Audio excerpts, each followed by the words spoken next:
சுதந்திரமா இருக்க முடியல, அவங்களால ஆசீர்வாதமா இருக்க முடியல, அவங்களுடைய ஆசீர்வாதத்தை அவங்களே சாப்பிட முடியல. விளைச்ச விலைகள் அவங்க எதெல்லாம் விதைச்சு கையில, ஐயோ இந்த நெல்மணிகளை என்னுடைய குடும்பம் இந்த மாதம் 6 மாத காலம் அடுத்து வரப்போற காலங்கள்ல இந்த விதைகள் எனக்கு ஆசீர்வாதமா இருக்கும்னு நினைச்சு பாப்பீங்களே, உடனே மெடிக்கல் ஷாப்ல இருந்து அலாரம் அடிக்கும், உடனே மருத்துவமனையில இருந்து அலாரம் அடிக்கும். இப்போ ஒரு அமௌண்ட் நம்ம கையில வந்த உடனே அடுத்து இந்த வட்டியை கொடுக்கலாமா, அந்த வட்டியை கொடுக்கலாமா, இந்த லோனை கட்டலாமா, இந்த கடனை கொடுக்கலாமான்னு தான் நம்ம வீட்டு வாழ்க்கையோட நிலைமை இருக்குதே தவிர, இது கர்த்தர் கொடுத்த ஆசீர்வாதம், இது வீட்டுல தங்கணும், இது கர்த்தர் கொடுத்த ஆசீர்வாதம், இது நல்ல ஆபரணங்களா மாறணும், இது கர்த்தர் கொடுத்த ஆசீர்வாதம், எனக்கும் என் குடும்பத்துக்கும் இது போறதுமா இருக்கணும்னு நம்மளால நினைக்கவே முடியல. இந்த 11வது மாதத்துக்குள்ள வைக்கும் போது ஆண்டவர் சொல்றாரு, உன்னுடைய வீட்டை குறித்து விசாரிக்கும் பொழுது உங்க வீட்டுல சமாதானம் இருக்கும். சமாதானம்னா என்னன்னா, அந்த சமாதானம் ஏன் நம்ம வீட்டுல இல்லைன்னா, கிதியோனோட வாழ்க்கையில இருக்கிற காரியம் நம்ம வாழ்க்கையிலும், கிதியோன் அந்த ஜனங்களை சுற்றி பார்த்தீங்கன்னா சமாதானம் இல்லை. ஏனென்றால்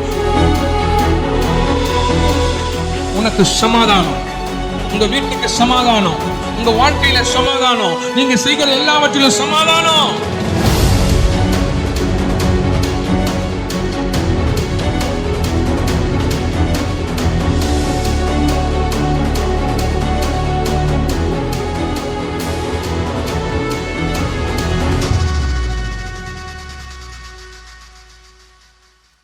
வாசிங்க நியாயாதிபதிகள் புஸ்தகம் 6ஆம் அதிகாரம் 24வது வசனம்.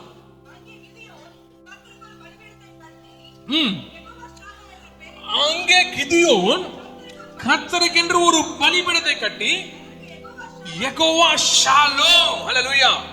இன்னைக்கு நிறைய நானே அதை யோசிக்காமலே தான் வந்த, பட் ஆனா பாடலே ஆண்டவர் எனக்கு உணர்த்தி இதை பேசணும்னு சொல்லிட்டார். ஹல்லேலூயா. யெகோவா ஷாலோம், யெகோவா ஷமான்னு பாட்டு பாடணும்ல, அந்த நாமம் என்ன நாமம்? யெகோவா ஷாலோம் என்றால் என்ன அர்த்தம்? ஷாலோம் என்றால் என்ன அர்த்தம்? இந்த வருஷத்துடைய வாக்குத்தத்தம் நம்ம மேல வச்ச டாபிக் என்ன? Caption El Shalem. Hallelujah. Root word of shalom வந்து ஷாலேம். ஷாலேம்னா கம்ப்ளீட்னஸ்.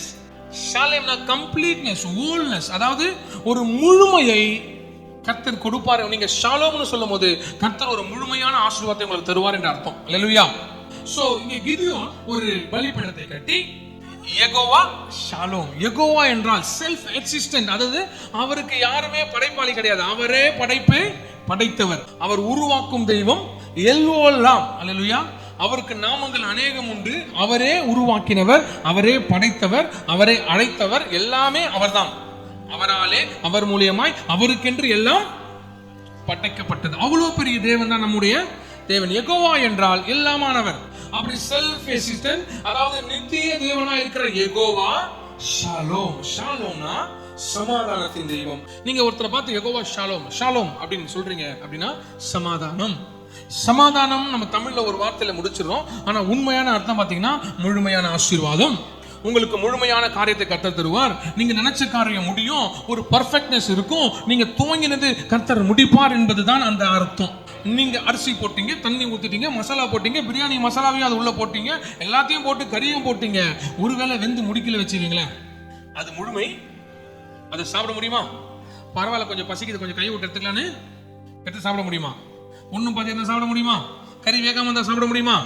சாப்பிடவே முடியாது. அது முழுமையாய் வெந்தால் மாத்திரம்தான், வெந்து அதை ருசிக்காத அந்த பதத்துக்கு வந்தா மாத்திரம் அந்த பிரியாணியை நம்மளால. ஹல்லேலூயா. நிறைய நேரத்துல கர்த்தர் நம்மை முழுமையாய் ஆசீர்வதிக்கிறதுக்கு முன்னாடியே கடகடன்னு கையை விட்டு எடுத்துக்கிறோம். ஹல்லேலூயா. பரவாயில்ல முடிச்சா இவ்வளவு வந்தா போதும். கர்த்தர் சொல்றாரு, நான் உன்னை முழுமையான ஆசீர்வாதத்தை கொடுத்து. ஹல்லேலூயா. எல் ஷாலேம் அப்படின்னா முழுமை. யெகோவா ஷாலோம் என்றால் தேவனின் சமாதானம். யெகோவா ஷாலோம், தேவ சமாதானம் உங்களை ஆளுகை செய்ய கடவுது. ஹல்லேலூயா. இங்க கிதியோன் என்ன பண்றாரு? ஒரு பலிபீடத்தை கட்டுகிறார். பலிபீடத்தை ஏன் கட்டுறாருன்னா, அங்க யெகோவா ஷாலோம் என்று சொல்லி அங்க ஒரு பலிபீடத்தை கட்டுகிறார். ஏன்னா கிதியோனுக்கு சமாதானம் இல்லாத ஒரு காரியம், வாழ்க்கையில் அவருக்கு சமாதானம் இல்லாத ஒரு சூழ்நிலை, அதாவது மரணத்திற்கு ஏதுவான காரியம் அவரை சூழ்ந்து சுற்றி கொண்டு இருக்கும் பொழுது என்னடா பண்றது, எங்க போறது, என்ன பண்றது தெரியல. என்னை விட பலத்தவர்கள், என்னை விட சிறந்தவர்கள், எங்களை ஜெயிக்கக்கூடிய ஆட்கள் இதில் இருக்கிறார்களே, நாங்கள் என்ன செய்ய போகிறோம், ஒரு சமாதானம் இழந்து நாங்கள் காணப்படுகிறோமே என்று கிதியோன் சுற்றி கொண்டிருந்த போது, வாசிங்க 3வது வசனம். மீதியானியரும் அமலேக்கியரும் ஹல்லேலூயா. கிழக்கத்தி புத்திரரும்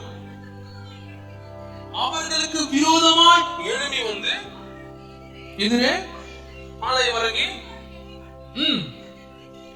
நிலத்தின் விளைச்சலை கெடுக்கிற பிசாசுகள் நிறைய உண்டு. ஹல்லேலூயா.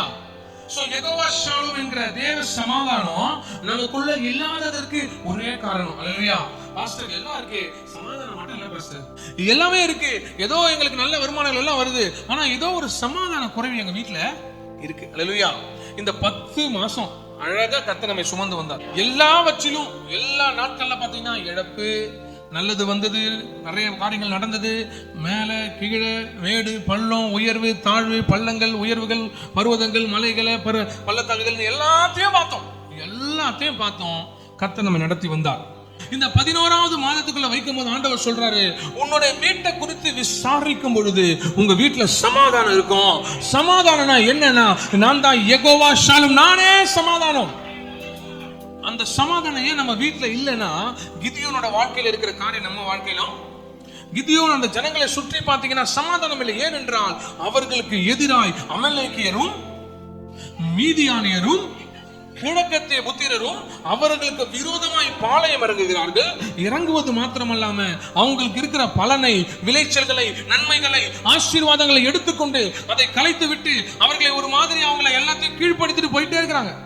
அவங்களால சுதந்திரமா இருக்க முடியல, அவங்களால ஆசீர்வாதமா இருக்க முடியல, அவங்களுடைய ஆசீர்வாதத்தை அவங்களே சாப்பிட முடியல.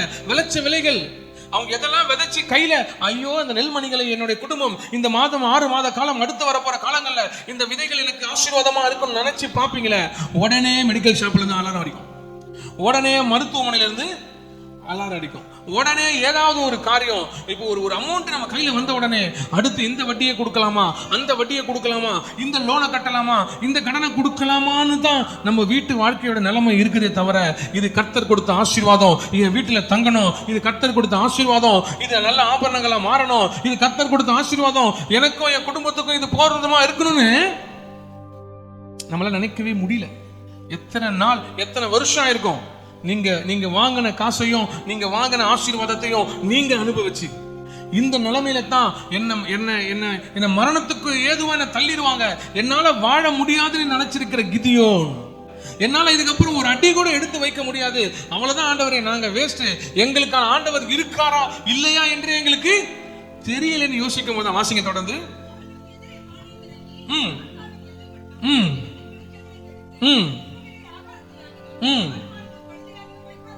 ம் ம் ம் ம் ம்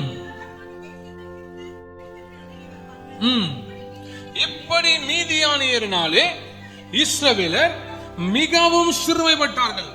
மீதியான நிமித்தமாய் இஸ்ரவேலர்கள் மிகவும், ஹல்லேலூயா. இன்னைக்கு நமக்கு இருக்கிற மீதியானர்கள் நிறைய பேர் இருக்காங்க.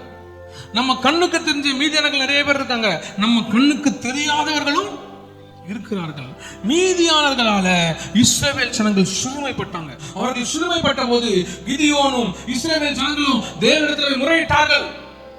நீர் எங்களை அழைத்தது உண்மையானால், நீங்க ஆபிரகாமை தெரிந்து கொண்டது உண்மையானால், முற்பிதாக்களை கொண்டு அழைத்து வந்தது உண்மையானால், மோசேயை குறித்து நீங்க யோசுவாவை கொண்டு நீங்களை அழைத்து வந்து ஆசீர்வாதங்களை பங்கிட்டு கொடுத்து இதுவரை நடத்தி வருவதும் உண்மையானால், ஏன் இந்த நிலைமை, ஏன் நாங்கள் சிறுமைப்படுகிறோம், ஏன் எங்களுக்கு வேதனை, ஏன் இந்த பிரச்சனை, எப்படி அவர்கள் எங்களை மேற்கொள்ள முடிகிறது, எப்படி எங்களை சிறுமைப்படுத்த முடிகிறது என்று ஏகப்பட்ட கேள்விகளோடு இருக்கிறார் கிதியோன்.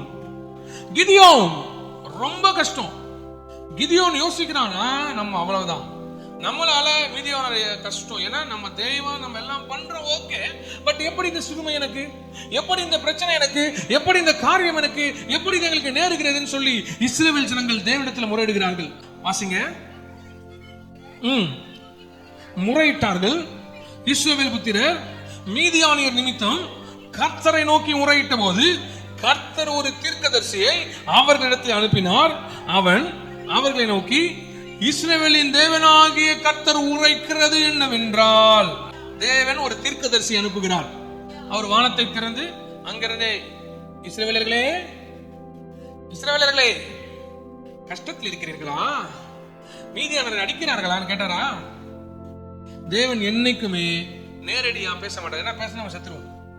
அவருக்கு எதிரே நின்று வாயின் மொழியில பேசக்கூடிய அளவுக்கு பரிசுத்தம் நமக்குள்ள இன்னும் இல்ல. மோசே கிட்ட சொல்லத்தாம நீ எவ்வளவோ பண்ணிட்ட, ஓகே எல்லாம் ஓகே எல்லாம் ஓகே, நான் போவேன் பின்னாடி மாத்திரம் என் சால்வையா பின்னாடி மாத்திரம் பாரு. முன்னாடி பார்த்தனா முன்னாடி பார்த்து ஒருவனும் உயிரோடு இருந்ததே கிடையாது. அல்லேலூயா. அதனால அவர் மேல இருந்து அப்படியே கொஞ்சம் வானங்களை திறங்கள் அப்படின்னு கூப்பிட்டு கிதியோனே அப்படிலாம் பேச மாட்டார். இஸ்ரவேல் ஜனங்களே என்னை நான் கொண்டு வந்த ஜனமே அப்படிலாம் அவர் ஊழியரை கொண்டுதான் பேசுவார். அல்லேலூயா. ஊழியரை கொண்டுதான் பேசுவார், வசனங்கள் மூலமா தான் பேசுவார். கண்ட மேய்க்கு இன்னும் இப்ப நிறைய ஊழியர்கள் சினிமா பாட்டெல்லாம் பேசுறாங்க. ஆண்டவர் வார்த்தையை சொல்லி ஆண்டவர் வந்து ஆதாம் ஏவால ஏதேல படைச்சார்ல, அந்த தோட்டத்தையும் சினிமா பண்ணி இணைச்சு சபையில சொல்ற அளவுக்கு தைரிய ஊழியர்கள் வந்துச்சுன்னா என்ன விசுவாசிக்கிறேன்னா, ஆண்டவர் கொஞ்சம் இறங்கி தூதர்களை அனுப்பி அப்படி பாடும்போது வாங்கிட்டு போயிடணும். இல்லையா? மாதிரி போயிடணும். அப்புறம் ஆண்டவர் ஊழியர் அனுப்பணும். அனுப்பி இனி பாவம் செய்ய பல நட்சி அதை சேல் பண்ணி அனுப்பணும். அல்லேலூயா. சினிமா பாட்டு எப்படி ஊழியருக்கு அந்த இடத்துல வரும். அல்லேலூயா. அப்போ அந்த மாதிரி தைரியம் வந்து பிசாசு கொடுக்க ஆரம்பிச்சான். அல்லேலூயா. அப்போ நம்ம கடைசி காலத்துக்குள்ள இருக்கிறோம். கடைசி காலகட்டத்துல இருக்கிற நமக்கு தேவனுடைய வசனங்கள் ரொம்ப அவசியப்படுகிறது. நம்ம வீட்டுல சமாதானம் இல்லை. எல்லாமே ஸ்டார்டிங்ல ரொம்ப சூப்பரா தெரியும். பிசாசு பார்த்த உடனே முழு சமாதானம் அவன் தான் காட்டுவான். அவன் தான் நான் தான் சமாதானன்ற மாதிரி காட்டி நீங்க எடுக்கிற பாதை நீங்க வைக்கிற அடி எல்லாமே சமாதானமா இருக்கும். ஏன்னா பிசாசு ஸ்டார்டிங்ல இப்படி கொடுப்பான். நம்ம சிட்சிக்கப்படுவோம், வேதனைக்குள்ள போவோம், பிரச்சனைக்குள்ள போவோம். நிறைய காரியம் ஒருவன் அவருடைய ராஜ்யத்துக்குள் பிரவேசிக்க விரும்பினால் உபத்திரவத்தின் வழியாய் போகும்போது உபத்திரவம் இருக்கும். ஆனா முடிவில் உபத்திரவம் கிடையாது. நித்தியத்துல தேவன் நம்மோடு கூட இருப்பார். எல்லா எட்டுலயும் புதிய துவக்கம் உண்டு. அல்லேலூயா. 8 நாளே நியூ பிகினிங். 7 பரிபூர்ணம் 8. அப்ப பிசாசு எல்லாவற்றையும் எதெல்லாம் மேன்மைப்படுத்தி பேச வேண்டுமோ அதெல்லாம் அவன் கையில பிசாசு உலகத்துல கொடுத்து அங்கங்கே அப்படியே செதற விட்டான்.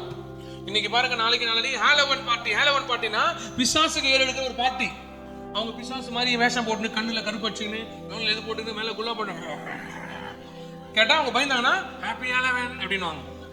அல்லேலூயா. நம்ம பிசாசை கஷ்டப்பட்டு ஓட்டினுக்கிறோம். இந்த ஸ்கூலுங்கள்ல மெசேஜ் அனுப்புறாங்க, please parents please wear your kid with evil kind of dress. ஈவிலுங்கெல்லாம் அச்சு ஓட்டி பிசாசுங்கெல்லாம் துரத்தி விட்டு நாங்க வெள்ளை ட்ரெஸ் போட்டு குழந்தைங்களை வளர்த்தா வரும்போது பிசாசு மாதிரி ட்ரெஸ் பண்ணி, அதாவது ஒரு பேண்ட்டை போட்டுன்னு கையில மை வச்சுக்கின்னு எப்படிலாம் பார்த்தா பயங்கரமா கோரமா இருக்குமோ அப்படி ட்ரெஸ் போட்டு அனுப்பணுமா. நான் பேக்ல ரெண்டு செல்ஃபி வச்சு அனுப்ப போறேன். மேடம் அதை எடுத்து நீங்களே குழந்தைங்களை எதுக்கு அனுப்புறோம்? A for apple, B for boy சொல்லி கொடுக்க தான் அனுப்புறோம். எல்கேஜி குழந்தைங்களுக்கு ஹாலோவன் பார்ட்டி எதுக்கு?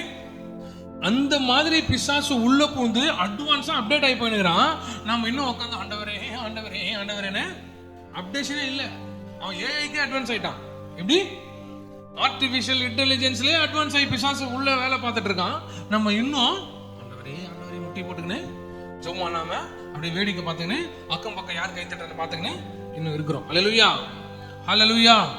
அப்போ தேவனாகிய கர்த்தருடைய சமாதானம் நம்ம வீட்டுல நிலைக்க வேண்டுமானால், தேவ சமாதானம் நம்ம வீட்டுல இருக்க வேண்டுமானால் சூழ்நிலை குறித்து நீங்க பயப்படக்கூடாது.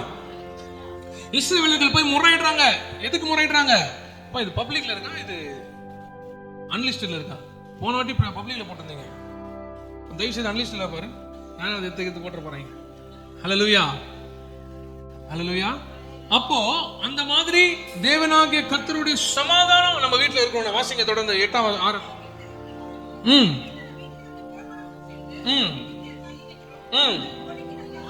இஸ்ரவேலின் தேவனாகிய கர்த்தர் உரைக்கிறது என்னவென்றால், நான் உங்களை எகிப்திலிருந்து வரவும் அடிமைதன வீட்டிலிருந்து புறப்படவும் செய்து. ஹல்லேலூயா. இங்க அவங்க முறையிடும் போது ஆண்டவர் அழகா சொல்றாரு, நான் தான் உங்களை அழைச்சேன், எகிப்து கிட்ட இருந்து உங்களை அழைச்சின்னு வந்தது. இவங்க கிதியோனுக்குள்ள என்ன இருக்குதோ, அந்த ஜனங்களுக்குள்ள என்ன இருக்குதோ ஆண்டவரே சொல்றாரு. என்ன இருக்குதுன்னா, எப்படி அவர் நடத்தின வந்தாருன்னு சொல்றாங்க, எங்க முப்பிதாக்கள் சொன்னாங்கன்னு சொல்றாங்க, நாங்க எதையோ அதிசயத்தை பார்த்து தான் இங்க இருக்கிறோம்னு சொல்றாங்க. ஆனா அதெல்லாம் இப்ப எங்களால பண்ண முடியலையே. மீதியானவர்கள் எங்க தலைக்கு மேல ஏறி நிக்கிறானுங்களே, கிழக்கத்திய புத்திரர்கள் எங்க தலைக்கு மேல ஏறி நின்று எங்களை எல்லா விளைச்சல்களையும் நாசமாக்கிட்டு போறாங்களே. இஸ்ரவேல் ஜனங்கள் வந்து வானம் பார்த்த பூமி மாதிரி சரியான நேரத்துல மழை வந்து சரியான நேரத்துல விளைச்சல் ஏற்படுத்தினால்தான் அவங்களால சாப்பிட முடியும். அதெல்லாம் மலைப்பகுதி பருவங்கள் இருக்கிற ஏரியா. இந்த விளைச்சலை சரியா விதைச்சாதான் அந்த அறுவடையில கரெக்டா ஆண்டவர் பலன் கொடுப்பாரு. அந்த அறுவடையில பலன் எடுத்தாதான் அடுத்த 6 மாசம் காலம் அடுத்த இலையுதிர் காலம் அப்புறம் வசந்த காலத்துல கரெக்டா அறுவடையில வச்சா மட்டும்தான் அவங்க பழம் சாப்பிட முடியும். ஒருவேளை மிஸ் பண்ணி அவங்க லேசியாவோ சோம்பேறித்தனமாவோ இருந்தாங்கன்னா அவங்க பழம் அவங்க சாப்பிட, அவங்க விளைச்சல விதைச்சு அந்த நிலத்தெல்லாம் உழுது அதுக்கப்புறம் கர்த்தரை கிட்ட ஜெபித்ததுக்கு அப்புறம் மழை வரல வச்சீங்களேன், பஞ்சம் தலைவிரித்தாடும். இந்த மாதிரி நிறைய நாட்கள் அவங்க தேவனுக்கு விரோதமா செய்த போதெல்லாம் இஸ்ரவேல் ஜனங்களுக்கு யார அவர் அழைத்தாரோ அவங்களுக்கே பஞ்சத்தை கொடுத்துருக்காரு. இப்போ என்னுடைய பசங்க 2 பேர் இருக்காங்க, இப்போ உங்களுடைய பசங்க இருக்கிறாங்கன்னு வச்சுங்களேன், நீங்களே அவங்களை திருத்துறதுக்காக 3 நாளைக்கு சோறு போடாதுன்னு சும்மா சொல்லுவோம். ஆனா போடாம இருக்குமா? கண்டிப்பா போட்டுருவோம். ஏன்னா ஏதோ பாவத்தில் ஏதோ பண்ணுவோம், ஆனா பனிஷ்மெண்ட் கொடுப்போம். அந்த மாதிரி அவர் சொந்த பிள்ளைகள். ஒருவேளை நமக்கு வேலை செய்யற யாராவது ஒருத்தர் தப்பு பண்ணாங்கன்னா, நீ 3 நாள் சாப்பிடாதான்னு சொன்னதுக்கு அப்புறம் சாப்பிட்டா விடுவீங்களா? நான் உன்னை என்ன சொன்னேன், நீ எதுக்கு சாப்பிட்ட அப்படின்னு வியாக்கியானம் பேசுவோம். அத மாதிரி தான் அவர் சொந்த பிள்ளைகள் பிரச்சனையில இருக்கும் போது அவர் பஞ்சத்தெல்லாம் கொடுத்து அவரை திருத்துறாருன்னா, நம்ம எல்லாம் வாங்கப்பட்ட பிள்ளைகள், நம்ம பிரச்சனை பண்ண என்ன பண்ணுவாரு? கண்டிப்பா திருத்துவாரு. கிருபை இருக்கு, கிருபை இருக்கு, கிருபை இருக்கு. கிரிக்கெட் சுத்துறீங்க அல்லேலூயா, கண்டிப்பா அவர் அதை செய்து உங்களை திருத்த தான் பார்ப்பாரு. அப்ப ஆண்டவர் சொல்றாரு, நீங்க இவ்வளவு முறையிடுகிறீர்கள், இவ்வளவு காரியத்தை என்கிட்ட நீங்க கேட்கறீங்களே, நான் தான் அடிமைதன வீடாகிய எகிப்திலிருந்து உங்களை கொண்டு வந்த தேவனாகிய கர்த்தர். வாசிங்க, அவருடைய கையிலிருந்து ரட்சித்ததும் நான் தான். கிதியோனே, ஜனங்களே, இதுவரைக்கும் உங்களை ஒடுக்கின எல்லாருடைய கரங்களில் இருந்து ரட்சித்தது நான் தான்.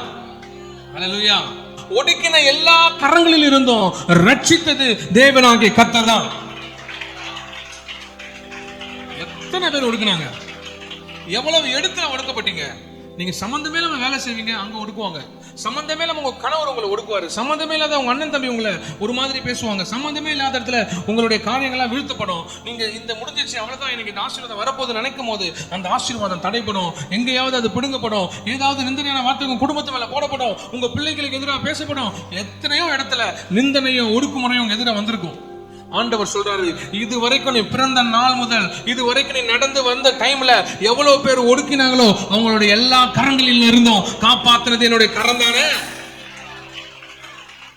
அல்லேலூயா. இப்ப நீங்க பயந்து கை தட்டினீங்களா, இல்ல ஆண்டவரை மகிமைப்படுத்த கை தட்டினீங்களா? அப்ப நல்ல சத்தமா கை தட்டி, இதுவரை நாங்கள் ஒடுக்கின இடத்துல கர்த்தர் தான் எங்களை காப்பாற்றினார். வாசிங்க தொடர்ந்து.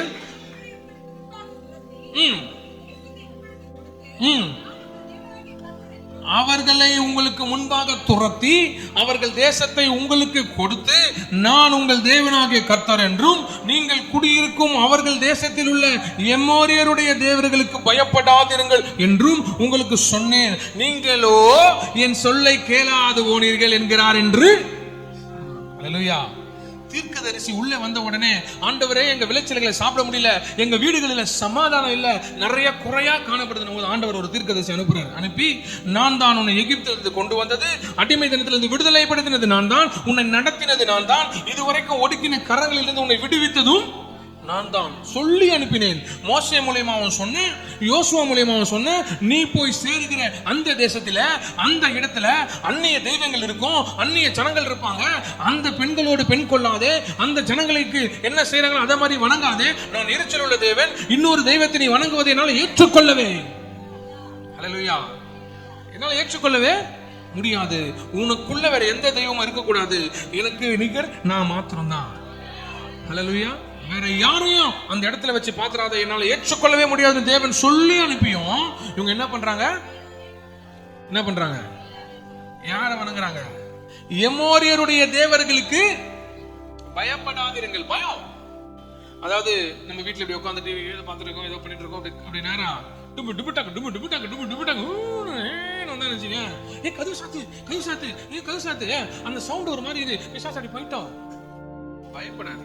கால் மேல கால் போட்டோம், இயேசு நாமத்துல என் வாசலுக்கு ஏதோ போன்னு ஆவியில துரத்தணும். ஐயோ சாத்து சாத்து சாத்து, ஜன்னல சாத்து, அதை சாத்து, அல்லாத ஒரு சவுண்ட் கூட வரக்கூடாது உள்ள. எனக்கு ஒரு மாதிரி இருக்கு. அல்லேலூயா. எம்மோருடைய தேவர்களுக்கு பயப்படாதீங்கன்னு சொன்னேன். நீங்க ஏன் பயப்படுறீங்க? நீங்க பயந்தீங்களே, உண்மையான பயத்தை அனுப்புறேன்னு 3 டீம் அனுப்புறேன். யாரு? மீதியானியர், அமலேக்கியர், கிழக்கத்திய 3 பேரும் போய் கலாய்க்கிறாங்க. 3 பேரும் வந்து கலாய்க்கிறாங்க. அல்லேலூயா. வெச்சு செய்யறாங்க. யார? இஸ்ரவேல் ஜனங்கள. நீங்க நாங்க எதுவுமே பண்ண மாட்டோம், நீங்க விளைச்சல போடுங்க, நிலத்துல விடுங்க, நீங்க விளைங்க, விளைஞ்சு முடிஞ்சு கரெக்டா பலன் இருக்கும்போது எங்களை தள்ளி விட்டு போயிட்டு அவன் எடுத்துன்னு போயிடறான். நீங்க கஷ்டப்படுறீங்க, வேலைக்கு போறீங்க, நைட் ஷிஃப்ட் எடுக்கிறீங்க, ஓட்டி பாக்குறீங்க, எல்லாம் முடிஞ்சு அந்த சம்பளம் கிரெடிட் ஆன உடனே லோன் கார பாஸ்ட் அப்படின்னு எல்லாம் முடிச்சு கொஞ்சம் சேர்த்து அப்பா இஎம்ஐ எல்லாம் கட்டி கொஞ்சம் இருக்குதுப்பா அப்படின்னு நினைக்கும் போது, அம்மா எனக்கு இடுப்பு வலிக்கிற மாதிரி இருக்குமா, ஹாஸ்பிட்டல் போயிட்டு வாமா. அங்க போன ஸ்கேனு மொத்த காசும் அம்பேல். ஹல்லேலூயா ஹல்லேலூயா. ஒண்ணும் பண்ண முடியல. வர வருமானத்துல அன்னைக்கு மீதியானர் புடிங்கிட்டு போனா, அமலேக்கியம் புடிங்கிட்டு போனா, கிழக்கத்திய புத்திர புடிங்கிட்டு போனா, இன்னைக்கு மருத்துவர்கள் புடிங்கிட்டு போறாங்க, லோனுக்காரன் புடிங்கிட்டு போறான். பேர் தான் வேற, ஆனா புடிங்கிட்டு போற செயல்லாம் ஒண்ணுதான். வர்ற வருமானத்தை யாரோ ஒருத்தர் புடிங்கிட்டு தான் போறாங்க. எப்படியோ ஒரு பக்கம் சில டைம்ல பிள்ளைகள் அந்த பெட்ரோல் காசு புடிங்கிட்டு போறாங்க, அதான் சொல்லல, அதெல்லாம் வேற. அது உங்க பிள்ளைகளை பெற்றதுனாலே நீங்கள் கொடுக்கிற கடமைகள். ஆனால் உங்க வருமானம் நீங்க அனுபவிக்காம யாரோ ஒரு அந்நிய வாயில போறத எப்படி பார்ப்போம்? அதுதான் நடக்குது. இந்த இஸ்ரவேல் ஜனங்கள் ஆண்டவர் சொல்றாரு, நான் உங்களுக்கு சொன்ன நாடு இல்லாம தேசம் இல்லாம அப்படியே பரதேசிகளை போல 40 வருஷம் அலைஞ்சு திரும்பி வந்தீங்க. 40வது வருஷம் மோசையை கொண்டு சொல்றேன், மோசே நல்ல மனுஷன் மோசே, நீங்க செஞ்சதுனால பாவப்பட்டு அவனால அந்த தேசத்தை நம்ம மோசையும் போயிட்டாரு. 40 வருஷத்துக்குள்ள யோசுவாவை கொண்டு கர்த்தர் பங்கிட்டு வச்சிருக்கிறார். ஹல்லேலூயா. அப்போ மோசேவால பார்க்க முடியாத அந்த ஆசீர்வாதத்தை உங்களுக்கு கொடுத்து அங்க இருக்கிற 7 ஜாதிகளை துரத்தி அந்த தேசத்துக்குள்ள உங்களை அழைத்து சென்று, யாருக்கும் பயப்படாதீங்க, இப்படிதான் இருக்க வேண்டும், ஆசீர்வாதங்கள் இப்படிதான் இருக்கும், அங்க இருக்கிற தேவர்களை நீங்கள் சேவிக்க கூடாது, அங்க இருக்கிற ஜனங்களை வணங்க கூடாது. நீங்க போய் சேரும் பொழுது அவங்க ஒரு பிராக்டிஸ்ல இருப்பாங்க, அவங்க ஒரு மாதிரியான ஒரு பண்டிகைகளை கொண்டாடுவாங்க. அவங்க பண்டிகை உங்க பண்டிகைகளை மாறக்கூடாது, அவங்களுடைய பழக்க வழக்கம் உங்க பழக்க வழக்கமா மாறக்கூடாது, அவங்களுடைய காரியங்கள் உங்க காரியமா மாறக்கூடாது. அவங்க சினிமா பாட்டுக்கு ரீல்ஸ் ஆனாங்கன்னா நீ ரீல்ஸுக்கு ஆடக்கூடாது. அவங்க எதெல்லாம் பண்றாங்களோ அதெல்லாம் நீயும் பண்ண வேண்டிய அவசியம் கிடையாது. ஒண்ணு சும்மா சொல்றதுக்காக கிடையாது, உண்மையாவே ஆண்டவர் வேதனைப்படுவாரா மாட்டாரா? எப்படி இஸ்ரவேல் ஜனங்களை அவர் அனுப்பிட்டு அங்க ஒரு பிரச்சனை வரும்போது அவர் வேதனைப்பட்டாரோ, நம்ம குறித்து அவர் வேதனைப்படுவார். அல்லேலூயா. அவங்க செய்யறத எல்லாத்தையும் நம்ம செய்யக்கூடாது. அதுதான் நமக்கும் மற்றவர்களுக்கும் இருக்கிற ஒரே வித்தியாசம். நீங்க யார்? கிறிஸ்தவன். நீ யார்? நான் மற்ற. ஓகே, ரெண்டுத்துக்கும் உள்ள வித்தியாசம் என்ன? நான் அவர்களை போல அல்ல அப்படின்னு எங்க வித்தியாசத்தை காட்ட முடியும்? பள்ளியில காட்ட முடியுமா? இடத்துல காட்ட முடியுமா? உன்னுடைய ஃபீடிங் சொல்லும், இன்ஸ்டா ஃபீடும் ஃபேஸ்புக் ஃபீடும் சொல்லும் நீ யாரை மகிமைப்படுத்தி கொண்டிருக்கிறாய் என்று. இதுக்கு முன்னாடி எப்படின்னு தெரியாது. இன்னைக்கு இப்போ உன் ஃபீட்ல போய் பார்த்தா சினிமா பாட்டு இருக்குதா இல்ல கர்த்தருடைய பாட்டு இருக்குதா? நீ கர்த்தரை மகிமைப்படுத்த வசனங்கள் போட்டு இருக்கிறாயா இல்ல யாரை மகிமைப்படுத்த என்ன போட்டு கொண்டு இருக்கிறாய்? ஹல்லேலூயா. ஏன் பாஸ்டர் இந்த இன்ஸ்டாகிராம் பத்தி எல்லாம் பேசுறீங்கன்னா, இன்னைக்கு என்ன இருக்குதோ அதை பத்தி தான். இன்னைக்கு நான் பார்த்து மீதியானருக்கு பயப்படாதே, மீதியான வரமாட்டான், மீதியான எப்படி வருவான்? சத்து போய் உள்ள பொஞ்சு போய் எங்கேயாவது தூசி வந்துருப்பான். அமலேக்கியனுக்கு பயப்படாது. எப்படி பயப்படுவான்? அமலேக்கியன் தான் இன்னைக்கு கிதியோனுக்கும் இஸ்ரவேல் ஜனங்களுக்கும் அமலேக்கியனும் மீதியானியரும் கிழக்கத்திய புத்திரர்களும். நமக்கு இன்னைக்கு சோசியல் மீடியாக்களும் சுத்தி இருக்கிற பிரச்சனைகளும் போராட்டங்களும் ஏகப்பட்ட காரியங்களும் தான் நம்முடைய சமாதானத்தை கெடுத்து கொண்டிருக்கிறது. அல்லேலூயா. ஒரு வீட்டுல நான் சாப்பிட மாட்டேன் அப்படின்னு சொல்லி ஒரு பொண்ணு அடம்பிடிக்குது. ஏன் சாப்பிட மாட்டேது? அவங்க அம்மா கேக்குறாங்க. அப்புறம் போன் வருது, இது மாதிரி மாஸ்டர் சாப்பிடவே மாட்டோம். என்ன கேட்டா, போட்ட போஸ்டுக்கு லைக் கம்மியா வந்துச்சான். எப்படி? லைக் ரொம்ப கம்மி. எப்பவுமே போட்டா இவ்வளவு லைக்ஸ் தாண்டும். இன்னும் யாரும் என்னன்னு தெரியல எனக்கு. அது அல்லேலூயா. இன்னைக்கு காலம் லைக் நோக்கியும் வியூஸ் நோக்கியும் தேவையில்லாத காரியத்தை நோக்கியும் போகுது. ஒரு கெட்ட பாட்டு 50 லட்சம் பார்த்துட்டா அது நல்ல பாட்டா மாறிடுமா? இல்ல ஒரு நல்ல விஷயம் தேவனோட வார்த்தை 5 பேர் தான் பார்த்திருக்காங்க, கெட்ட வார்த்தை ஆயிடுமா? So never ever follow the views. எத்தனை பேர் பார்த்திருக்காங்கன்னு பாரு, என்ன இருக்குதுன்னு பாரு. எத்தனை பேர் பார்த்தா உனக்கு? அங்க கூட அந்த புறம் பேசல பத்தி நான் பாப்போம், எத்தனை பேர் பார்ப்போம் அப்படிலாம் இல்ல. அது நல்லா இருந்தா பாரு, நல்லா என்ன கேட்டீங்கன்னா வேத வசனம் நல்லா இங்க போதிக்கப்படுது, அதை மட்டும் நீங்க வீட்டுல போய் தியானிங்க. தேவையில்லாத யூடியூபுக்குள்ள போயிட்டு தலையை விடாதீங்க. எனக்கே குழம்புது, யாரா இவனுங்க எங்கந்திரா வந்தானுங்கன்னு. அல்லேலூயா. சம்பந்தமே இல்லாம ஒருத்தர், அவர் நிறைய பேர் ஃபாலோவரா பண்றாங்க, நிறைய மியூசிக் எல்லாம் போட்டுருக்காரு. அவரு சொல்றாரு இது இந்த வேத வசனம் ஃபால்ட். நீயே ஃபால்ட்ரா, உன்னெல்லாம் முட்டதே ஃபால்ட். வேத வசனம் கர்த்தரால உரைக்கப்பட்டதுன்னு 2 தீமோத்தேயு 3:14 தெளிவா சொல்லுது. நம்முடைய அடிப்படை வேத வசனமே இது கர்த்தரால சுவாசிக்கப்பட்டு கொடுக்கப்பட்ட வசனங்கள், ஒண்ணு கூட கீழே விடக்கூடாதுன்னு தான் சொல்லிருக்கு. இதுல இருந்து கோட்ன வியாதியை கூட்டுவேன், குறைச்ச ஆசீர்வாதத்தை குறைப்பேன் ஆண்டவர் சொல்றாரு. அப்படி இருக்கும்போது நீ எப்படி இட்ஸ் a fault covenant நீ எப்படி சொல்லுவேன்? பைத்தியமா நீ அப்படின்னு சொல்றான். அதை கேட்கற அவ்வளவு பேர், அவனை ஃபாலோ பண்றவங்க, நம்பி ஃபாலோ பண்றவங்க என்ன நிலைமை வருது. ஆனா ஒரு பாஸ்டரும் கிடையாது, பாஸ்டர் மாதிரி புதுசா வந்திருக்கிற அப்படி அல்லேலூயா. அந்த மாதிரி நீங்க குழம்பிடுவீங்க. அதனால யூடியூப்ல போயிட்டு தலையை விட்டு சுத்தாம வேதத்தை எடுத்து பைபிளுக்குள்ள என்ன சொல்லப்பட்டிருக்குது, கர்த்தர் என்ன சொல்றாரு என்பதை வேதத்துல இருந்து பாருங்க. அல்லேலூயா. உடன்படிக்கை என்றால் என்னன்னே தெரியாமல் உடன்படிக்கை பத்தி பேசுவார்கள். உடன்படிக்கை புதிய கவர்னன்ட், புதிய உடன்படிக்கையின் நாங்க ஆட்கள் எல்லாம் எங்க புதிய உடன்படிக்கை ஏற்படுதுன்னா மத்தேயுல இருந்து இயேசுவின் சிலுவையில் இருந்து புதிய உடன்படிக்கை. நான் புதிய உடன்படிக்கை அங்க ஏற்படவே இல்லை. யாத்திராகமத்திலே ஆண்டவர் உடன்படிக்கையை மாத்திட்டாரு. ஹல்லேலூயா. மாத்தல. போன உடன்படிக்கை கை உங்களால அதை செஞ்சு முடிக்க முடியாதனால இந்த உடன்படிக்கை இல்லாமல் நான் ஒரு புதிய உடன்படிக்கை உங்களோட ஏற்படுத்துவேன் சொல்றாரு. ஏற்கனவே போட்ட வீட்டு பத்திரம் மாறிச்சு, புதுசா ஒரு வீட்டு பத்திரம் ரினியூ பண்ற கதை தான் அது. அதுக்காக வீடே மாத்தல, பத்திரத்தை தான் மாத்துறாரு. அல்லேலூயா. போன உடன்படிக்கை உங்களால அதை சரியா பயன்படுத்த முடியாதனால நான் ஒரு புதிய உடன்படிக்கை உங்களோடு ஏற்படுத்துவேன். ஏற்கனவே கொடுத்த கட்டளை அந்த கற்பலகையில் எழுதப்பட்டது. இப்போ நான் கொடுக்க போற கட்டளை இருதய பலகையில் எழுதப்பட போகிறது. ஏற்கனவே நீங்க பார்த்து நடந்தீர்கள், இதுக்கப்புறம் தரிசித்து நடக்க போறீர்கள், விசுவாசித்து நடக்க போறீங்க. நான் உங்க கூட ஆவியானவர் அனுப்ப போறேன். யாருக்குமே இல்லாத ஆசீர்வாதம் நம்மளுக்கு கொடுக்குறாரு. ஹல்லேலூயா. இதெல்லாம் தெரியாம கண்டமேனிக்கு பேசுறாங்க. அவங்க என்ன வேணாலும் பேசட்டும், பேசுறவர்கள் பேசட்டும், தூத்துவா துரோட்டம் ஆண்டவர் சொல்றாரு. பசுத்தோலை போத்தி கொண்டு வருவாங்க. எப்படி வருவாங்க? நீங்க பாட்டு அதுல ஏமாந்து எச்சரிக்கையா இருங்கள், விழித்திருங்கள். இதெல்லாம் ஆண்டவர் சொன்ன வசனம், அவர் சொன்ன வார்த்தைகள். அதனால எச்சரிக்கையா இவ்வளவு கவனமா நீங்க இருக்கணும். அல்லேலூயா. அப்படிலாம் இருந்து பாஸ்டரை மட்டும் ஐடு பண்ணு, ஓடு 2 பாட்டுன்னு போட்டினாலும் ஆவியானவர் பாப்பாரா இல்லையா? அல்லேலூயா. என்ன ஐடு பண்ணிட்டு போறது இல்ல, உண்மையாவே உன் குணத்தை மாத்திக்கும்.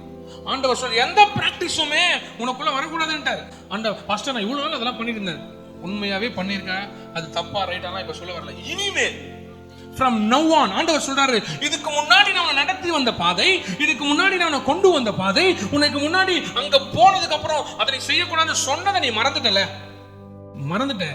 அதனால தான் இந்த பயத்தை நான் உனக்குள்ள அனுப்புறேன். நான் உனக்கு சமாதானம். நான் யாரு? யெகோவா ஷாலோம் என்கிற தேவன், சமாதானத்தின் தேவன். அந்த சமாதானத்தை இழக்கும்படி செஞ்சேன். எப்போ மீதியானர் வருவான்னு ஒடுங்கி போய் உட்காந்துருப்பாங்க, எப்போ அமலேக்கு வருவான்னு பயந்து போய் உட்காந்துருப்பாங்க, எப்போ நம்மளை சாவடிக்க போறான்னு ஒளிஞ்சு கொண்டு ஒரு பங்கருக்குள்ள யாரா வராங்களான்னு பார்த்து கொண்டே இருக்கிற ஜீவியம். அதுதான் சமாதானத்தை இழந்து இருக்கிற ஜீவியம். எப்போ என் பையனுக்கு உடம்பு சரியாம போவோம், எப்போ இது நடக்க போகுது, எப்போ வேலையில இருந்து வருவான், வீட்டுல இருந்து வெளியில போனா பையன் வீட்டுக்கு வரதே பயம்.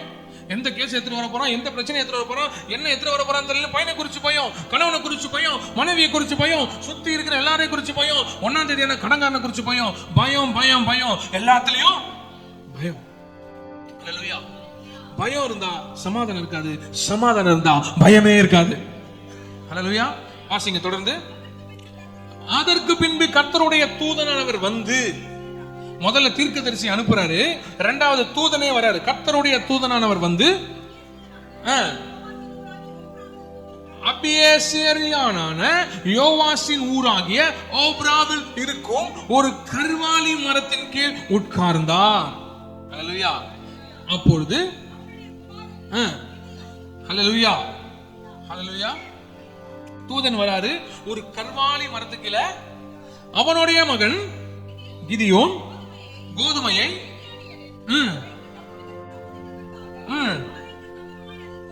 ஹல்லேலூயா மீதியானர்கிட்ட இருந்து காப்பாத்துறதுக்காக கொஞ்சம் கோதுமை எடுத்து வைக்க பிளான் பண்றான். எப்படியாச்சும் இந்த மாசம், இந்த நவம்பர் மாசம் எப்படியாச்சும் கொஞ்சமாச்சும் 2000-3000 எடுத்து வைக்க முடியுமா அப்படின்லாம் யோசிப்போம்.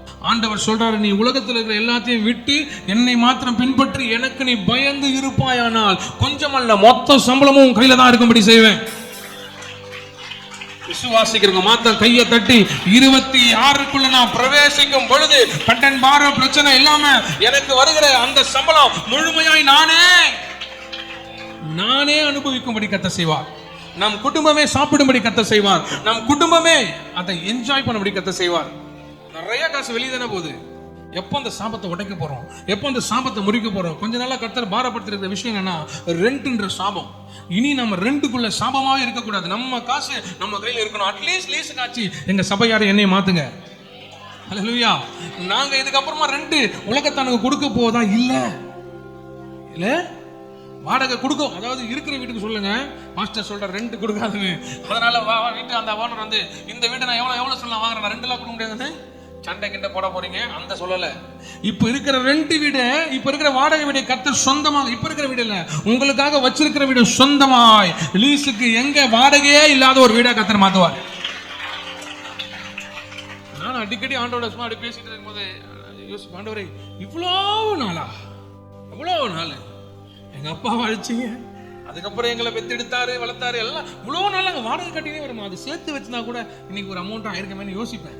இவ்வளவு நாள் இந்த மாசம் வரைக்கும் வாடகை தான் கட்டிக்கிட்டு இருக்கமே யோசிப்பேன். ஆனா ஆண்டவர் ஒரு நாள் வச்சிருப்பாரு. அல்லேலூயா. ஒரு நாள் கண்டிப்பா எனக்கு வச்சிருப்பாரு, உங்களுக்கு வச்சிருப்பாரு. ஒருவேளை என்ன மத்தவங்களுக்கு, மத்த விசுவாசிகளின் பாரத்தை அறிந்து கொள்ளும்படியாய் அதை எனக்கு வச்சிருக்காரானே தெரியல. ஆனா அதை நான் புரிஞ்சுக்கிட்டு அந்த ரூட் எடுத்துட்டேன். ஆண்டவரே இப்ப ஜெபிக்கும் போதெல்லாம் ஒரே ஃபர்ஸ்ட் அதுல நம்ம ஜெபத்துல ஒரு முக்கியமான குறிப்பு, சாபத்தை உடைங்க, வாடகை கட்டுகிற சாபத்தை உடைங்க. நானும் என் சபையாரும் சொந்த வீட்டுல, நானும் என் சபையாரும் அட்லீஸ்ட் ஒரு லீஸ் வீட்டுல நாங்க இருக்கணும். வாடகை மாசம் மாசம் போய் எங்கேயோ சேரக்கூடாது, எங்க கிட்டே அது ஆசீர்வாதமா மாறணும். ஹல்லேலூயா. நல்ல கையை தட்டி சொல்லுங்க ஹல்லேலூயா, ஹல்லேலூயா. அப்போ அந்த எமோரியருடைய தேவர்களுக்கு நீங்க பயந்தீங்கல்ல, அது எனக்கு பிடிக்கல, அதனாலதான் உங்களை பயமுறுத்தபடி 3 டீம் அமிச்சேன். வாசிங்க இப்போ. அவனுக்கு தரிசனமாகி ஹல்லேலூயா எந்த வசனத்தை கொடுத்து நம்மளை ஆசீர்வதிச்சாரோ, எந்த வசனத்தை 40வது ஆண்டு கொடுத்தாரோ, அதே வசனத்தை கிதியோனுக்கு சொல்றாரு, பராக்கிரமசாலியே. யாரு பயந்து போய் அந்த கோதுமையெல்லாம் எடுத்து அப்படியே அடக்கி வச்சு அவன் வந்துட போறான், எங்கேயாவது ஒளிச்சு வைப்போம்னு சொல்லி எடுத்து இருக்கிறவனை பார்த்து, பராக்கிரமசாலியே. ஹாஸ்பிட்டல்ல முடியாம நல்லா குளுக்கோஸ் எல்லாம் போட்டுக்கின்னு கை 2 வராம காலடா இருக்கிறீங்க, டாக்டர் உள்ள வந்து தூதனை போல உள்ள வந்து, நல்ல பலவானனேனு ஆறாது உன்னைத்தான் சொல்றேன், நல்ல பலவானனேனு நினைப்போம். நானே நடக்க முடியாம அப்படியே தொங்கி போய் காணப்படுறேன். என்ன பார்த்து என்ன சொல்றாரு? ஹல்லேலூயா. கர்த்தர் எப்பவுமே அப்படிதான்.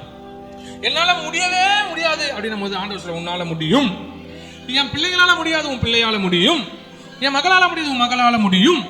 நீங்க எதுல பலவீனமா இல்லாம காணப்படுறீங்களோ அதை வச்சுதான் கர்த்தர் அழைப்பார். சோ இங்க எதுல நீங்க வீக்கா பலவீனமா இருக்கிறீங்களோ அதுக்கு ஆப்போசிட்டா கர்த்தர் கூப்பிடுவார். ஹல்லேலூயா. நீங்க படிப்பே இல்லாம இருக்கீங்கன்னா ஆண்டவர் உங்களை தான் கூப்பிடுவார். நீ வா, படிச்சவங்களுக்கு எல்லாம் நீ தான் பாஸ்டா இருக்க போற, நீ தான் வசனத்தை சொல்ல போற. ஆண்டவரே திக்கு வாயா இருக்கிறேன், என்னால முடியாது, மோசே உன்னை தாண்டா கொண்டு நடத்த போறேன்னு. மந்த நாவு திக்கு வாயின்னு உலகம் சொல்லுதுல, அதை வச்சுதான் நடத்த போறேன். உன்னை பத்தி தான் உலகம் பேசும். 1 நாள் 2 நாள் 40 வருஷம் உன் பேச்சை கேட்டுதான், எங்க பேச முடியல நீ சொல்றியோ அதை வச்சுதான் நான் ஆசீர்வதிக்க போறேன். ஹல்லேலூயா. நான் சின்ன பையனா இருக்கிறேன், என்ன பண்ண போறேன்னு எரேமியா கேட்டான். நீ தாண்டா இந்த தேசத்துக்கு தீர்க்கதரிசி, அழுகிற தீர்க்கதரிசின்னு பேரே வரும். கண்ணீரோடு ஜெபிக்கிற தீர்க்கதரிசி யாருன்னா எரேமியா.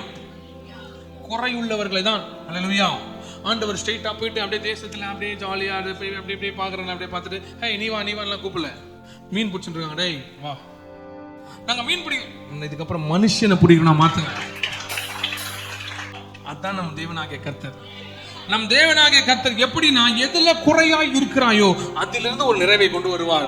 பயந்து போய் மீதியானருக்கெல்லாம் பயந்து அந்த கோதுமையை எப்படியாவது பதுக்கி வச்சிருவோம், நம்மளுக்கு ஆசீர்வாதமா எங்கேயாவது இருக்குமே அப்படியே பதுக்கும் போது தூதன் சொல்ற, பராக்கிரமசாலிய நானே பயந்து போய் எப்போ மீதியானர் வருவான், எப்போ அமலேக்கர் வருவான், எப்போ கிழக்கத்திய புத்திரர் வருவான்னு பயந்து போயிருக்கிறேன். என்னை பார்த்து என்ன சொல்றாரு?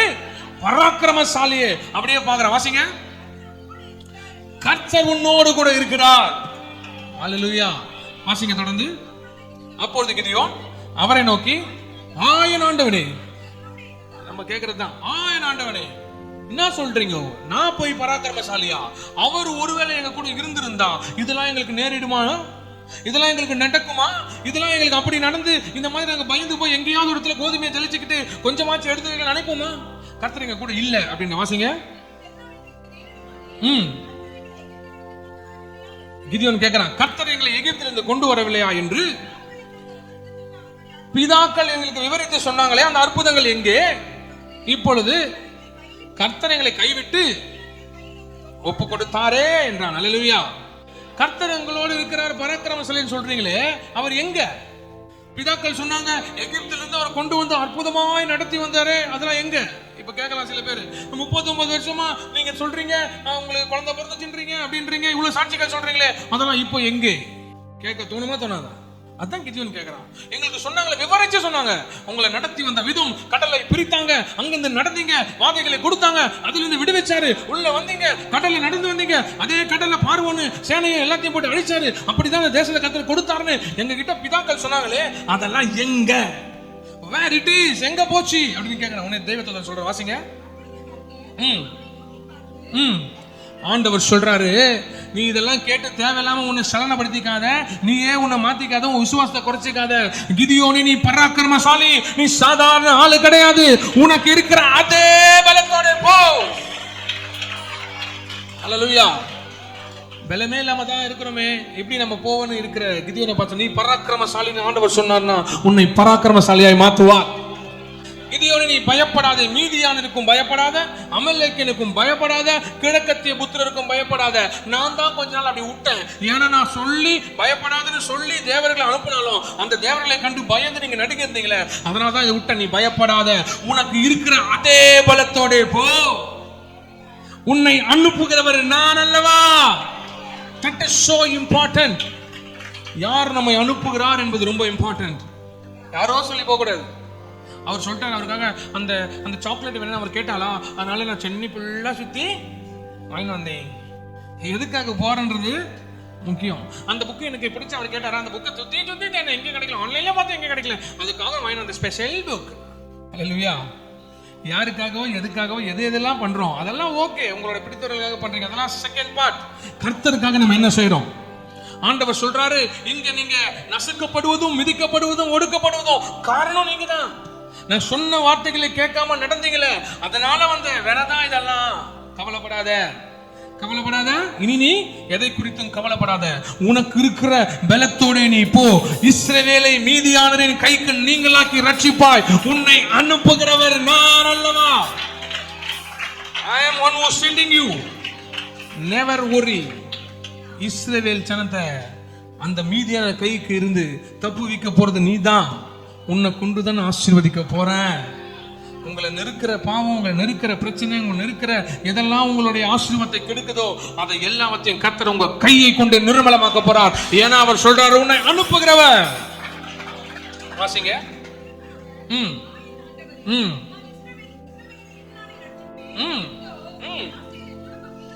நான் எப்படி இதை நான் செய்ய போறேன்? நான் என் ஃபேமிலி ஒரு 4 பேர் தான், அதுலயுமே 2 பேர் சர்ச்சைக்கு வரது கிடையாது, 3 பேர் சர்ச்சைக்கு வரது கிடையாது, எங்க சர்ச்சைக்கு நான் மட்டும் தான் வரேன், நாங்க 4 பேர் வந்தாலும் ரொம்ப கஷ்டப்படுற ஃபேமிலி, அப்படி எப்படி நிறைய காரணம் அடங்கும். அல்லேலூயா. நான் ரொம்ப சிறியவனா இருக்கிறேன். எப்படி? வாசிங்க. நான் தாங்க கடைக்குட்டி, லாஸ்டே நான் தான். அல்லேலூயா. இந்த மொத்த இஸ்ரவேலும் பார்த்து பயப்படுற அந்த மீதியானியர், இந்த மொத்த இஸ்ரவேலும் பார்த்து நடுங்கி இருக்கிற அந்த அமலேக்கியர், எப்படா வந்து நம்மளை காலி பண்ண போறான்னு யோசிக்கிற அந்த கிழக்கத்திய புத்திரர், இவர்கள் எல்லாரையும் ஒரு மனுஷனை முறியடிப்பது போல நீ முறியடிப்பாய். ஏனென்றால் உன்னை அனுப்புகிறவர் நான், உன்னோடு கூட நான் இருப்பேன். உன்னை அனுப்புவது நான், அதனால் நான் உன் கூட இருந்து அவர்களை முறியடிக்கிற வல்லமையும் கையில. வாசிங்க. ம் ம் ம் ம்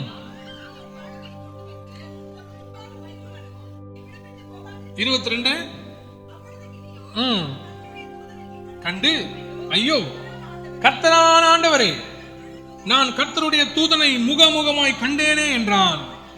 இப்போ இந்த மேட்டர் முன்னாடி பேசின காரியங்கள் நமக்கு ஏற்கனவே தெரியும், பட் இருந்தாலும் அதை நம்ம பார்த்துருக்கிறோம். இந்த காரியம் எதுக்காக சொல்லப்பட்டது அப்படின்னு நீங்க யோசிச்சீங்கன்னா, அது வரைக்கும் சமாதானம் இல்லாத இஸ்ரவேல், அது வரைக்கும் சமாதானம் இல்லாத அந்த கிதியோன், சமாதானத்தை இழந்து கொண்டிருக்கிற அந்த ஜனங்களுக்கு தேவ தூதனை கொண்டு தேவனாகிய கர்த்தர் பேசின காரியம் என்னவென்றால், நீ அந்த தேவர்களை கண்டு பயந்து கொண்டிருக்கிறாய், நீ எதற்கும் பயப்படக்கூடாது. ஏன்னால் நீ பயப்பட வேண்டிய பயப்படத்தக்கவர் ஒரே ஒருவர் யாருன்னா நான் மாத்திரம் தான். ஏன்னா நான் தான் உங்களை எகிப்திலிருந்து கொண்டு வந்து, நான் தான் ஒரு தேசத்தை எல்லாவற்றையும் கொடுத்து நான் தான் நடத்தி வர்றேன், நீ என்ன பார்த்து தான் பயப்படணும், நீ யாரையும் குறித்து பயப்படவே கூடாது, யாருக்கும் அஞ்சி நிற்கவும் கூடாது. பரவாயில்ல, போனதெல்லாம் போகட்டும், நான் உன்னை கொண்டு ரட்சிக்க போகிறேன். கிதியோனே, நீ தான் போக போகிறாய். ஓ ஆண்டவனே, நான் சிறியவனா இருக்கிறேன், நான் எப்படி நான் போய் ஜெயிக்க முடியும், இந்த தேசமே பயந்து கொண்டு இருக்கிறது. நோ வரி, நெவர் வரி, யாரோ ஒருவர் அனுப்பி நீ போகவில்லை, உன்னை அனுப்புகிறவர் நான், வானத்தையும் பூமியையும் படைத்த உன் தேவனாகிய கர்த்தர் நான் உன்னை அனுப்புகிறேன். உன்னை அனுப்புகிறவர் நான் அல்லவா? உனக்கு இருக்கிற பலத்தோட போ. நீ ஒரு மனுஷனை முறியடிப்பது போல மீதியானரை முறியடிப்பாய். நீ ஒரு மனுஷனை முறியடிப்பது போல உன் கடன் பாரங்களை முறியடிப்பாய். நீ ஒரு மனுஷனை முறியடிப்பது போல உனக்கு எதிராக இருக்கிற சத்துருக்களை, உறவினர்களை, தேவையில்லாத ஆட்களை, உனக்கு எதிராக செயல்படுகிற எல்லா கிரியைகளையும், எல்லா பிரச்சனைகளையும், எல்லா செய்வனை கட்டுகளையும் இயேசுவின் நாமத்தில் முறியடிப்பாய். உன்னை அனுப்புகிறவர் நான் அல்லவா? அவர் அனுப்பும் போது முறியடிக்கப்படும், நுகங்கள் முறியும், கட்டுகள் அரும். என அனுப்புகிற ஆண்டவராகிய இயேசு கிறிஸ்து. ஹல்லேலூயா. சமாதானம் இழந்து காணப்பட்ட கிதியோனுக்கு அவர் சொல்றாரு, நான் உன்னை அனுப்புகிறேன். அப்பதான் 23வது வசனம் வாசிங்க. கர்த்தர் சொல்றாரு, சமாதானம் இல்லை. அந்த ஒரு வார்த்தை இருக்குல்ல, அந்த ஒரு வார்த்தை சாதாரணமா படிச்சா தெரியாது. அந்த அவங்களுடைய வேதனை புரியணும், அவங்களுடைய வலி புரியணும், அவங்களோட ஒடுக்குமுறை புரியணும். அப்பதான் அந்த வார்த்தையோட அந்த ஆசீர்வாதம் உங்களுக்கு புரியும். ஹல்லேலூயா.